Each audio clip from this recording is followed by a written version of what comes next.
Here we will see database in microservice architecture. The foundation rule of microservice architecture is decentralized data management. That is, each microservice should own its data and its database. Sharing a single centralized database across different microservices is a major anti-pattern because it creates tight coupling, breaks service independence, and causes single point of failure. Services never query each other's database directly. They communicate strictly through APIs or events. For example, order service, product service, and payment service. Core principles of microservice databases are data encapsulation. Here a service database can only be accessed via its public API. No outside service can run queries directly against its table. Then polyglot persistence. Teams can choose the best database type for their specific business logic. For example, an order service might use a relational database like PostgreSQL for transactional integrity, while a recommendation service uses a graph database like Neo4j.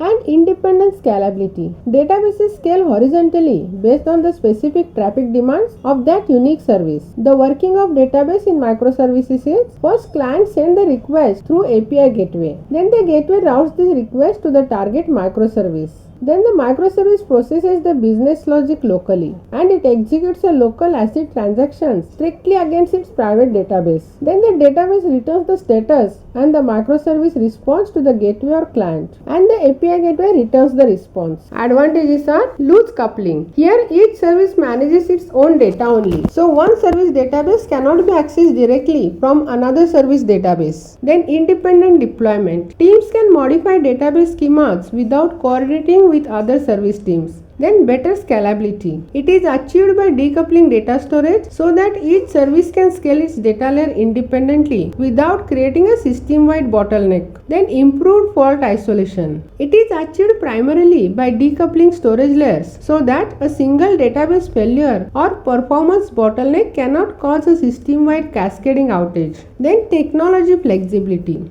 It is achieved through polyglot persistence, which allows each independent service to use the database engine which is best suited for its specific data model or workload, and easier maintenance. It implements the database per service pattern, which isolates the data storage and ensures that team workloads, schema migrations, and scaling needs do not conflict across services. And disadvantages are complex distributed transaction. If you are developing e-commerce app, it requires updates across an order service, payment service, and inventory service. So you cannot trigger a simple database rollback if one step fails. Then data duplication may occur. Since microservices prioritize independent deployability and loose coupling, they often replicate necessary data locally to avoid slow, unreliable network calls to other services. Then reporting across services is more difficult. Here each service owns and isolates its private database. It breaks the ability to run the simple SQL join queries across your entire organization's data. Then eventual consistency instead of immediate. When data is updated in one microservice, it does not immediately synchronize across all other services. And consistency requires event-driven. It requires to adopt an event-driven, eventually consistent model. Because each microservice strictly owns its own database, you cannot execute a standard ACID transactions across the entire system.